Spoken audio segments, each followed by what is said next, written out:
Selamat datang di Jagongan BMKG DIY, ruang ngobrol santai untuk membahas berbagai informasi menarik seputar cuaca, iklim, gempa bumi, dan fenomena alam lainnya. Jagongan BMKG DIY, tanggap, adaptif, solusi untuk Indonesia maju. Perkenalkan, saya Hendy sebagai pembicara hari ini. Senang sekali bisa menemani pemirsa kali ini. Akhir-akhir ini mungkin kita cukup sering mendengar istilah El Nino. Ada yang bicarakan melalui televisi, media sosial, grup percakapan, atau mungkin juga menjadi bahan obrolan di rumah maupun di tempat kerja. Biasanya ketika kita mendengar El Nino, yang langsung terbayang adalah cuaca yang panas, cuaca yang kering, cuaca yang bisa membuat banyak sekali sawah-sawah puso, kemudian kegagalan panen, dan lain sebagainya. Belakangan ini kita juga mendengar tentang El Nino Godzilla yang terjadi pada tahun 2026 ini, di mana terjadi El Nino yang sangat besar-besaran akan terjadi di wilayah Indonesia. Nah, tentu informasi semacam ini membuat khawatir kita. Sebenarnya apa sih yang sebenarnya terjadi di El Nino di Indonesia kali ini? Nah, kali ini kita mengundang salah satu pakar yang cukup mengerti El Nino, yaitu Bapak Dr. Artistia Arditama dari BMKG Stasiun Klimatologi Yogyakarta. Selamat siang. Selamat siang Mas Hendy dan Sobat BMKG DIY, dimanapun Anda berada. Bagaimana kabar Mas Ardi? Alhamdulillah baik Mas Hendy. Perjalanan dari Stasiun Klimatologi ke Stasiun Geofisika lancar tadi? Alhamdulillah lancar dan sempat nyasar, karena sudah tahu rutenya biasa. Rupanya ya nyasar tadi, harus pakai Google Map. Cukup panas ya Mas ya? Cukup panas kondisi di luar. Karena kini sudah musim kemarau kan ya, kita mencapai puncaknya, kita prediksikan dari BMKG di bulan Agustus 2026. Baik, mungkin kita langsung saja Mas Aristia ya. Saya manggilnya Mas saja ya, biar lebih Mas Ardi ya Pak. Mas Ardi, baik. Mas Ardi, kira-kira boleh dijelaskan dengan sederhana nggak sebenarnya El Nino itu fenomena seperti apa? Dan mengapa fenomena yang terjadi di Samudra Pasifik tersebut memberikan pengaruh curah hujan yang cukup signifikan di wilayah Indonesia? Ya, Mas Hendy dan Sobat BMKG, kami jelaskan bahwasanya El Nino itu bukan badai. Ini Mas Hendy, meredam isu di masyarakat bahwasanya masih ada yang bertanya bahwasanya El Nino merupakan badai. Sebenarnya adalah fenomena manasnya suhu muka laut di Pasifik bagian tengah dan timur itu cukup memanas. Jadi itu membuat awan-awan hujan yang di wilayah Indonesia itu tertarik ke di Samudra Pasifik bagian tengah dan timur itu. Kondisinya sederhana kalau kita mau berpikir bahasanya massa udara itu bergerak dari tekanan tinggi ke tekanannya rendah. Jadi kalau kita beranggapan bahwasanya kalau pagi hari kita buka pintu, bahwasanya udara masuk dari suhu yang dingin masuk ke dalam rumah yang suhu panas sama. Jadi suhu massa udara kita tertarik ke Pasifik di bagian timur dan tengah mengakibatkan fenomena El Nino. Jadi fenomena El Nino yang kami jelaskan di sini bukan sebuah badai, namun itu adalah sebuah fenomena yang lazim terjadi di beberapa tahun terakhir akibat dampak dari pemanasan global ini. Cukup panjang juga Mas pengertiannya. Mungkin lebih sederhana ya. Mungkin diserahkan biar netizen lebih mengerti itu kira-kira apa Mas? Jadi El Nino itu sebenarnya adalah fenomena yang terjadi di Samudra Pasifik, memanasnya suhu muka laut di Samudra Pasifik yang membuat awan-awan di Indonesia itu tertarik ke arah Samudra Pasifik. Jadi kita tidak ada awan sama sekali. Kita melihatkan, kalau kita lihat keluar itu melihat birunya langit. Nah, itu bisa membuat netizen mungkin lebih paham ya. Jadi tidak ada awan-awan hujan. Jadi intinya karena El Nino ini berarti pertumbuhan awan-awan hujan itu di sekitar wilayah DIY khususnya itu berkurang Mas ya? Ya, berkurang karena bergerak udara-udara, massa udara dan awan-awan hujan bergerak ke arah timur semua di Samudra Pasifik. Ya, lantas untuk tahun 2026 ini, kita kan tahu kalau BMKG sudah merilis akan terjadi El Nino ya. El Nino itu bagaimana Mas? Untuk update-nya saat ini. Jadi pantauan dari BMKG yang terakhir, update terakhir dasaran 1 Juli, bahwasanya di 3 bulan terakhir wilayah Indonesia itu pantauan di suhu muka laut di Samudra Pasifik bagian tengah dan timur itu. Seperti yang digambar ya Mas? Seperti yang digambar ini cukup memanas. Kalau kita monitor dari bulan Mei, Mas Indi, dari bulan Mei itu suhu muka laut anomalinya 1 derajat.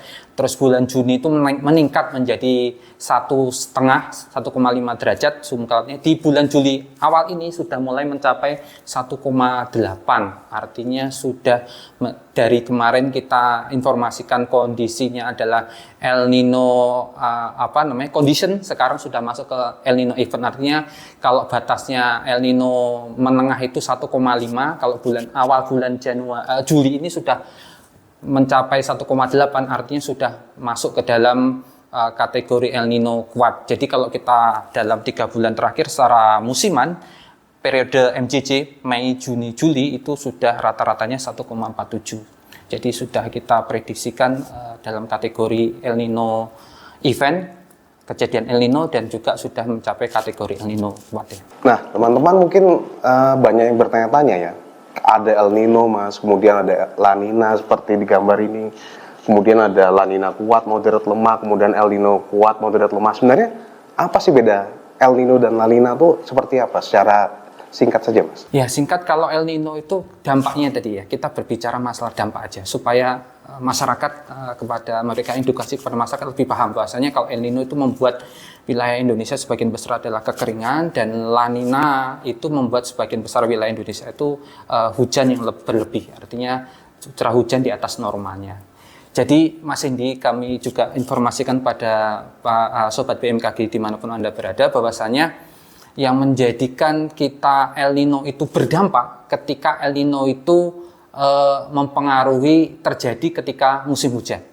Jadi kita dampaknya nampak sekali ketika periode SON September, Oktober, November tidak ada hujan, padahal sudah mulai kalau sudah kita tahu bahwa saya sudah musim hujan, itu bisa berdampak. Sama juga La Nina, itu dampaknya kalau ada hujan, itu kalau musim hujan sudah biasa, kalau musim hujan pasti ada hujan. Nah ini ketika La Nina itu dampaknya ketika pada puncak musim hujan, Juni, Juli, Agustus, periode JJA. Ya itu kan pasti ada namanya JJA itu Desember, Januari, Juni, Juli, Agustus. Juni, Juli, Agustus, JJA. JJA itu biasanya kalau ada La Nina itu biasanya ada namanya, kalau di masyarakat ini guyonnya di kadang tani itu kemarau nyemek atau kemarau basah gitu maksudnya. Ya, itu dampaknya secara tidak langsung itu biasanya kalau lebih masyarakat Indonesia lebih ke musim kemarau panjang. Itu biasanya kemarau kita prediksikan sampai Oktober, rupanya sampai melewati Oktober. Mungkin itu dampak. Berarti kalau bisa kita simpulkan di sini pemirsa bahwa El Nino itu pada saat terjadi El Nino terjadi berkurangnya curah hujannya di wilayah Indonesia, dan kemudian musim kemaraunya akan lebih panjang. Kemaraunya lebih panjang dan musim hujannya mundur. Musim hujannya akan mundur. Sedangkan untuk La Nina, berarti curah hujan di wilayah Indonesia akan lebih meningkat dan musim hujannya akan lebih panjang, atau disebut tadi kemarau basah, Mas ya. Nah, ada isu juga di tahun ini itu terjadi El Nino terkuat. Nah, itu benar apa enggak sih? Terus terkuat seperti apa yang sampai dibilang sampai El Nino Godzilla seperti itu? Ya, jadi gini, Mas Indi, jadi kita meredam isu yang di masyarakat ya, bahasanya El Nino itu kita sudah pernah mengalaminya periode El Nino tahun 2015 yang di masyarakat netizen bilangnya mega El Nino ya. Terus ada lagi yang di 2023 yang juga terjadi El Nino kuat. Apakah pertanyaannya isu ini sama? Apakah sama? El Nino 2015, 2023 dan 2026 ini. Jadi kalau menurut saya di sebagian besar model atau peneliti, kemarin juga sudah ada konferensi pers kalau nggak salah dari WMO, bahwasanya WMO sudah melakukan konferensi pers bahwasanya El Nino ini juga lebih sangat kuat. Jadi berbagai negara mengeluarkan model masing-masing, Mas. Jadi ada klaim yang sampai sangat kuat, tapi itu kan masih model itu masih prediksi istilahnya. Jadi kalau menurut saya sih kita akan pantau terakhir. Jadi pantauannya dari BMKG tiap 10 harian mengeluarkan dinamika atmosfer karena dinamis. Interaksi antara laut dan udara itu sifatnya dinamis. Jadi nanti akan kami update terus dan juga kalau menurut BMKG sendiri, akankah BMKG ini akankah El Nino ini lebih kuat, ini tergantung dengan dampak yang ditimbulkan. Kita tahu mengingat di masa lalu itu kejadian 2015 itu kalau nggak salah kebakaran hutan hebat di wilayah Sumatera. Kalimantan. Dan juga 2023 El Nino yang kuat itu bisa berdampak ke musim hujan sampai mundur sampai dengan ini. Bicara dampak tadi, tentu kita bicara di wilayah DIY aja Mas ya. Kita misalnya kalau ada El Nino gini, saya jadi teringat teman-teman yang di Gunung Kidul. Nah itu biasanya kan di Gunung Kidul di musim kemarau biasa saja aja terjadi kekeringan. Nah dengan adanya El Nino ini apakah dampak yang dihasilkan seperti di Gunung Kidul atau daerah-daerah lain yang kering itu lebih dahsyat kalau secara analisa atau secara prediksi atau bagaimana Mas? Ya, jadi Mas Hendy dan juga Sobat BMKG dari BMKG Klimatologi itu sudah mengembangkan ya. Jadi hubungan antara kekeringan, kita tahu bahwasanya kekeringan itu ada 3. Yang pertama ada kekeringan meteorologis, kekeringan hidrologis, dan kekeringan pertanian. Itu kami kategorikan sebagai 3 hal itu. Yang pertama meteorologis itu ada 2 indikator yang kita sering, Mas Hendy sering adalah HTH, hari tanpa hujan. Terus berikutnya ada kekeringan hidrologis. Hidrologis itu indikatornya air baku. Air permukaan dan air baku sudah tidak ada lagi. Bukan air tanah ya? Air tanah dan air baku, air permukaan, maaf. Kan berarti sungai, danau, embung dan segala macam, dan air tanah yang sudah habis, ya, kekeringan itu mengakibatkan dropping air, putus dropping air. Berikutnya yang terakhir adalah kekeringan pertanian, itu dari luasan, berarti artinya itu luasan. Kemarin Mas Hendy, kalau nggak salah 2025 kami sempat juga diperiksa oleh BPK juga menanggapi bahwasannya ada anggapan bahwasanya di Gunung Kidul itu semacam budaya gitu Mas Hendy. Jadi budaya yang ketika musim kemarau anak mudanya atau banyak orang yang pergi ataupun keluar dari Gunung Kidul untuk mencari pekerjaan karena tanahnya sudah tidak bisa ditanami lagi ya, juga karena sudah tidak ada air, jadi mereka bekerja sebagai kuli bangunan ataupun keluar dari Gunung Kidul. Jadi membuktikan budaya bahwasanya kekeringan musim kemarau biasa saja bisa mengakibatkan kemarau panjang, istilahnya kekurangan air, apalagi nanti ada El Nino. Jadi El Nino dampaknya lebih dari biasanya Mas ya? Karena kita prediksikan El Nino kita sampai dengan musim hujannya mundur sampai dengan bulan Desember. Artinya kalau normalnya mereka tanam di bulan Oktober, musim hujannya datang itu sampai dengan bulan Desember Januari, otomatis 3 bulan itu juga sebuah kerugian ya bagi petani terhadap mengancam ketahanan pangan kita, mungkin itu. Berarti kalau saya lihat, mungkin pemirsa bertanya, berarti kalau dari keterangan Mas Ardi tadi, dampak yang paling terdampak itu, berarti sektor yang paling terdampak itu pertanian Mas ya? Ya, selain pertanian juga perikanan Mas, karena ada budidaya misalkan air bersih, misalkan dia harus ikan nila yang harus dikuras, harus menggunakan air, otomatis kalau airnya nggak ada, jadi efisiensi air dan tata kelola air yang harus di manajemen air yang harus diperhatikan ketika selain sektor pertanian itu sendiri. Jadi harus manajemen air dan juga terutama dampaknya ke masyarakat daerah berdampak yang sering terjadi kekeringan. Kira-kira kalau dari Mas Ardi dari sisi pemerintah, kira-kira untuk ke masyarakat, langkah antisipasi apa saja yang bisa kira-kira masyarakat itu lakukan untuk mengurangi dampak-dampak seperti tadi Mas? Karena saya pernah mendengar juga dari rekan, kebetulan rekan itu di Sleman, itu El Nino baru berupa isu saja, itu kayak mungkin sudah rebutan air untuk pengairan loh Mas. Nah apalagi sekarang nanti apabila El Nino sudah benar-benar terjadi, tentunya kasus-kasus seperti itu agar bisa dihindari, kira-kira apa himbauan dari Mas Ardi selaku perwakilan dari BMKG Stasiun Klimatologi nih untuk pemirsa yang lagi mendengar yang mungkin bidang pekerjaannya di bidang pertanian, ladang, atau mungkin tambak tadi, mungkin silakan Mas. Jadi gini Mas Hendy dan Sobat BMKG, bahasanya perlu adanya tata kelola dan perencanaan ke depan. Ketika BMKG sudah mengeluarkan informasi kita mau ada El Nino, itu berarti informasi kita surati, ada namanya kami tiap 10 hari ada bersurat, kita membuat dari meteorologi maupun di Staklim itu membuat peringatan dini kekeringan meteorologis, kami kirimkan ke tingkat gubernur, artinya sudah bisa ditanggapi. Artinya sektor yang terdampak harus bersiap-siap menghadapi langkah mitigasi upaya untuk merespon adanya peringatan dini dari BMKG. Yang langkah utamanya adalah manajemen air. Jadi adanya pembangunan embung, terus ada panen air hujan. Nah, sekarang kenyataannya di masyarakat juga kalau kita sudah mengeluarkan informasi El Nino itu malah kalau yang di sini, kayak yang di Kulon Progo itu misalkan di pertanian irigasi, air irigasi yang di berlomba-lomba ketika masih ada air di Kulon Progo pada nanam padi semua, tapi yang di bawah selatan Temon, Pengasih, Wates itu sudah tidak mendapatkan air. Jadi perlu adanya tata kelola manajemen air dari jauh-jauh hari. Berarti ada kaitannya dengan komisi irigasi, Mas ya? Ya. Komisi irigasi dari masing-masing desa biasanya atau kabupaten harus lebih aktif mungkin ya? Kabupaten, karena di mungkin di tingkat desa itu mungkin gabungan GP3A ya, gabungan petani pemakai air ya mungkin itu. Jadi yang kedua langkah berikutnya Mas Hendy yang perlu diantisipasi adalah langkah ketahanan pangan, berkaitan ketahanan pangan. Kalau saya tadi menginformasikan kalau ini kita prediksikan sama dengan tahun 2023, El Nino kita ini mirip dengan tahun 2023. Tahun 2023 itu musim hujan kita di bulan Desember Januari.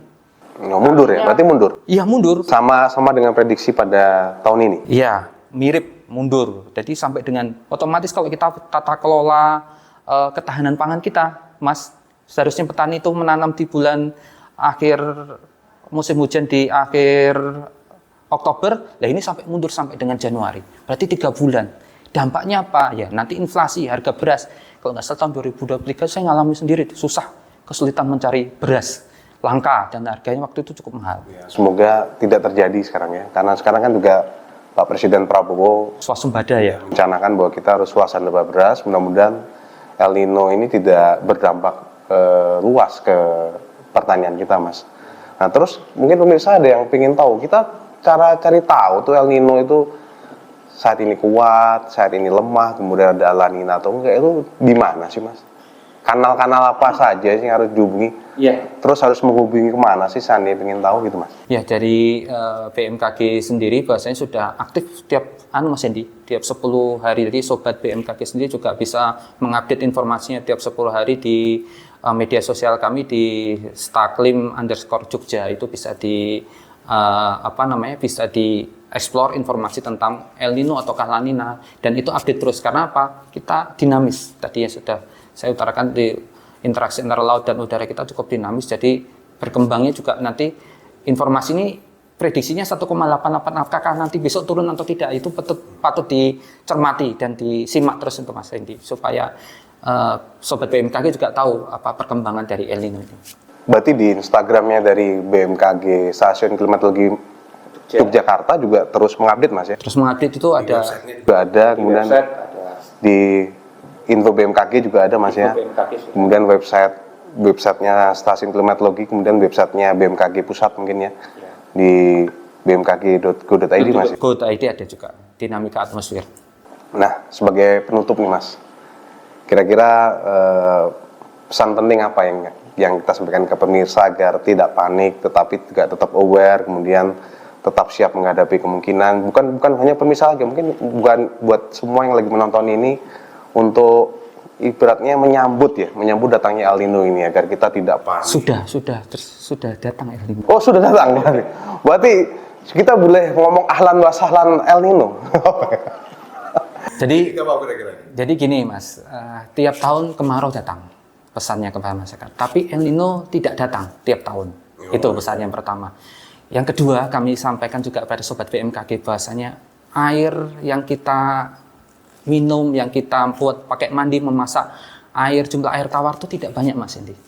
Yang banyak adalah air laut. Dan itu kalau misalkan dieksploitasi berlebihan akan habis kondisinya. Jadi kami juga akan hemat air. Salah satu indikatornya dari pemanasan global adalah adanya hutan yang habis. Hutan dan pohon. Pohon adalah salah satu sarana untuk menyimpan air. Dan kita sudah kehilangan berapa ratus juta pohon yang ada di Indonesia untuk kegiatan segala macam kegiatan fungsi lahan ataupun untuk kegiatan HTI, hutan tanaman industri. Jadi langkahnya yang pertama adalah kita mulai kembali menanam pohon, hemat air, kalau bisa kita sambil wudhu ditampung untuk menyiram tanaman itu. Kembali ke go green, Mas ya. Setidaknya kita menanam selama hidup setidaknya kita menanam, saya pernah mendengar 1 atau 2 pohon untuk Dampaknya untuk anak cucu kita nanti ya, menikmati. baik nih Mas Ardi, terima kasih banyak nih atas waktu dan penjelasannya. Sebagai informasi tadi sudah Mas Ardi jelaskan, mudah-mudahan pemirsa saya dan pemirsa yang sedang mendengar podcast ini tercerahkan dan tidak panik lagi untuk menghadapi El Nino. Karena sudah tadi beberapa tips juga sudah Mas Ardi jelaskan. Dan dari jagongan kita hari ini kita dapat memahami bahwa El Nino itu merupakan fenomena iklim yang sebenarnya tidak perlu kita takuti Mas ya. Hanya perlu kita cermati bersama, dan selama itu mitigasinya tepat tentu dampaknya akan Mengurangi dampak yang terminimalkan ya Mas ya.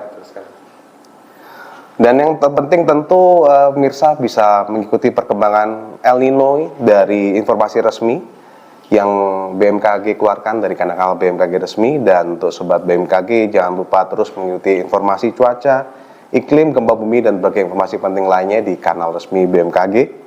Saya Hendy pamit undur diri. Terima kasih sudah melihat perbincangan kami di Jagongan BMKG DIY episode kali ini. Sampai jumpa di jagongan berikutnya. Terima kasih. Salam. Terima kasih Mas Arif.